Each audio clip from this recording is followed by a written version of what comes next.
Chemistry मास्टरचा नमस्कार. आपण आता थर्मोडायनॅमिक्स टॉपिकमधला 36 नंबरचा प्रॉब्लेम बघतोय. मग काय काय दिले आपण बघूया. गिवनमध्ये काय सांगितले बघा. तर मास ऑफ N2 किती दिलाय त्यांनी 2.8 × 10⁻² -2 kg दिलाय. मग याचं किलोग्रामचं कन्वर्जन आपल्याला ग्रॅममध्ये करताना आपण काय करतो तर 1000 न मल्टिप्लाय करतो, म्हणजेच 10⁻³ न मल्टिप्लाय करतो, म्हणजेच की ते 28 ग्रॅम येतोय. मग लागलंच आपण काय करूया, नंबर ऑफ मोल्स काढून घेऊया. नंबर ऑफ मोल्स काढण्यासाठी 28 म्हणजे हे मास डिवाइड बाय किती, नायट्रोजनचं मोलार मास येते 28, 14 2 28. मग किती 28 भागिले 28 कितीला 1. नंबर ऑफ मोल्स 1 आला. टेम्परेचर त्यांनी दिले 300 केल्विन टेम्परेचर आहे. परत त्यांनी काय कॅल्क्युलेट अगेन्स्ट प्रेशर दिले त्यांनी, आणि हा P1 दिलाय. किती दिलाय तो 15.15 × 10⁵ त्यांनी दिलाय. म्हणजेच हे आपण असं पण लिहू शकतो 1515 1 2 3 म्हणजे पॉईंट इथं 1 2 3 4 5 म्हणजे 15.15 हे असं पण म्हणायला हरकत नाही. पास्कल म्हणजेच न्यूटन पर मीटर स्क्वेअर. आता डब्ल्यू किती दिलाय त्यांनी 17,332 जूल डब्ल्यू दिलाय. आता हे सगळं गिवन झालं. काय फाइंड आउट करायचं आहे तर फायनल प्रेशर म्हणजे कोण P2 = फॉर्म्युला येईल आपला. फॉर्म्युला काय येईल आपला Wmax प्लस येणार. कॉम्प्रेशन म्हटल्यानंतर एक्सपांड म्हणजेच मायनस येणार. -2.303 nRT log to the base 10. आता याच्यामध्ये ज्यावेळेला तुम्ही एक्सपांड होते त्यावेळेला इनिशियल प्रेशर आहे ते जास्त असते, नंतरचं प्रेशर कमी होते. म्हणजे आपण इथं P1/P2 हा फॉर्म्युला आपण वापरणार आहे. आपल्याला हे कॅल्क्युलेट करायचं. म्हणजे हे एका बाजूला काढून घेऊया. log to the base 10 P1/P2 formula काय होईल Wmax. हा Wmax मायनस असेल एक्सपान्शनसाठी, हा मायनस निघून जाईल. राहते 2.303 × nRT. आता या फॉर्म्युलामध्ये सगळ्या व्हॅल्यूज पुट करूया.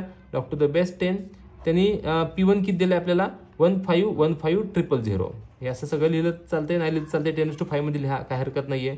P2 Wmax किती आहे आपला, तर Wmax दिलाय तो 17332. 2.303 × n ची व्हॅल्यू किती आपली, n ची व्हॅल्यू आहे 1. लिहा नाही लिहा काय फरक पडणार नाही. R 8.314. परत इंटू टेम्परेचर किती आहे आपला 300 केल्विन टेम्परेचर आहे. आता आपल्याला काय करावं लागेल तर हे पहिला सॉल्व्ह करून घ्यायचं आहे. मी हे सर्कल करतोय ना, हे पहिला सॉल्व्ह करून घ्यायचं आहे. हे सॉल्व्ह करून घेण्यासाठी 1 2 3 या व्हॅल्यूचे लॉग बघावे लागतील. या लॉगची सम करावी लागेल.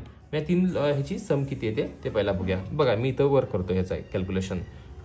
0.3623 हा याचा लॉग आला. याचा लॉग येतोय तो 0.9198 येतोय. आणि 300चा लॉग येतोय तो 2.4771.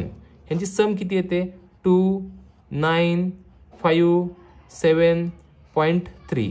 याचा काय बघायचा अँटीलॉग बघायचा. 75चं 9-2 मध्ये ज्यावेळेला अँटीलॉग बघताय त्यावेळेला त्याचं जे आन्सर आहे ते आन्सर येते 3016. 3 पॉईंट आहे म्हटल्यानंतर आपण काय करतो आपण ह्या सगळ्याचा या तिघांचा सम केला. अजून आपल्याला अँटीलॉग बघायचं नाही, थोडी मिस्टेक झाली. आपण याच्या लॉगमधून यांचा लॉग आहे तो मायनस केला पाहिजे. पहिल्यांदा याचा लॉग बघितला पाहिजे, 17चा 3 मध्ये लॉग बघितला पाहिजे. त्यासाठी बघा 1 2 3 4 म्हणजे याचा कॅरेक्टरिस्टिक किती येते 4, म्हणजेच 4.2387 हा याचा लॉग आला 17चा 3 मध्ये. आता या लॉगमधनं ह्या तिघांची जी काही लॉगची सम आहे ती मायनस करायची आहे. मायनस किती आली ती 3.7592. यातनं मायनस केल्यानंतर किती येते बघा बरं, तर 5974.0. मग याचा आता अँटीलॉग बघायला हरकत नाहीये. 47चा 9-5 मध्ये आपल्याला अँटीलॉग बघावा लागेल. आणि 47च्या 9-5 मध्ये अँटीलॉग जो येतो ना तो किती येतो 3016.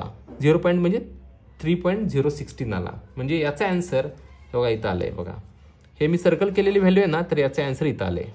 log to the base 10 1515,000 divide by P2 याचा आन्सर किती आला तर 3.016 याचा आन्सर आला. आता आपण काय करणार आहे, लॉग इकडे आला की अँटीलॉग बनतो. मग काय करायचं बघा बरं, 1515,000 अपॉन P2 लॉग इकडे बनतो अँटीलॉग 3.016.